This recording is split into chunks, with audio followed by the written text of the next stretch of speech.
Contractor Sachin Tichkule. Come in.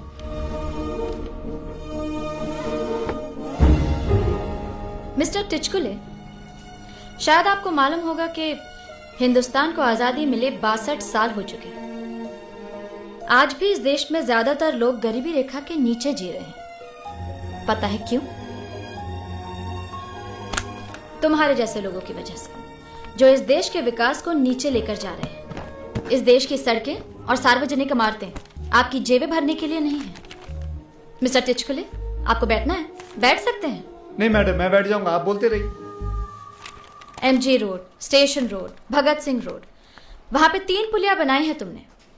किसी engineer को घूस देके अपना काम करवा के अपना बिल और चेक हासिल कर लिए, लेकिन वो चेक बैंक तक पहुंचे उससे पहले एक भारी भरकम बैलगाड़ी उस पुलिया के ऊपर से गुजरी। पुलिया और बैलगाड़ी दोनों नाले में, इसीलिए हमने तुम्हारा पेमेंट रोका और तुम कोर्ट तक जा पहुंचे। तुम शायद कोर्ट में जीत भी जाओ, पर अपने दिल पर हाथ रखकर कहो, तुम जो कर रहे हो क्या वो सही है? गनपुले मैडम, आपको कितना वक्त हुआ सौदे पे आए हुए? इससे तुम्हारा क्या लेना देना? लेना है।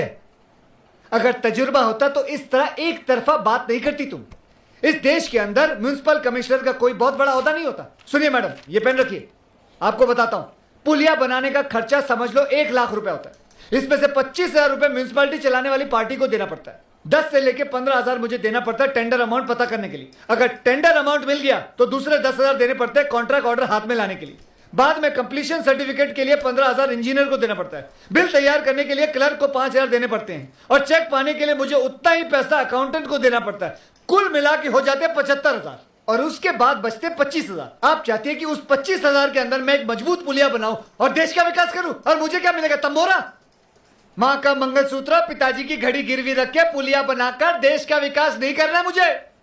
इससे पहले कि तुम मुझे सिखाओ कि देश के नागरिक का फर्ज क्या होता है, मैं तुमको बताता हूं। बाहर जाके देखो, फाइलों का पहाड़ पड़ा हुआ है, धूल जमी हुई है उस पे। अगर उसमें से आधी भी तुम इस जन्म में क्लियर कर जाओगी ना, तो पता चलेगा कि कितनों की मौत हो चुकी है और कितने तो आत्महत्या ही कर चुके हैं। अपने फायदे के लिए तुम लोग ही रिश्वत को बढ़ावा देते हो। तो फिर ऐसे लोगों को ही काम पे रखो ना जो साफ सुथरे हो। ये रिश्वतखोरों को निकालो। मैडम, एक बात बताता हूं, खाली चोर डाकू इस देश में शांति से रह सकते हैं, बस। मैं तुमसे यहां बहस करने के लिए नहीं बैठी। तुम जो कह रहे हो उससे कोई वास्ता नहीं है मेरा। सिर्फ इतना कहना चाहूंगी कि म्युनिसिपैलिटी को पैसों की बड़ी तंगी है, इसलिए तुम्हें अपना केस वापस लेना चाहिए। तो ठीक है, मेरा चेक निकालो वापस दो। उसके लिए थोड़ा वक्त लगेगा। ये भूखा नंगा गुजारा कैसे करेगा?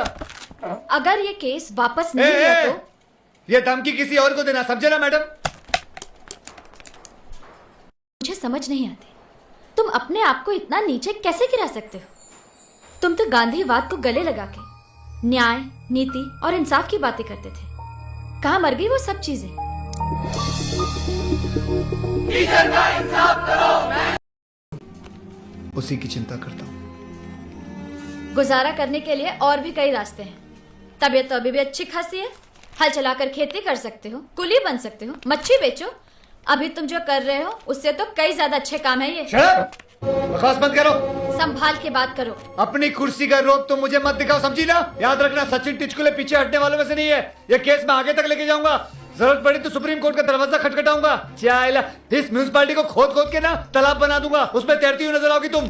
देखते हैं। हाँ, देख लेना। ए, फाइल। ओह,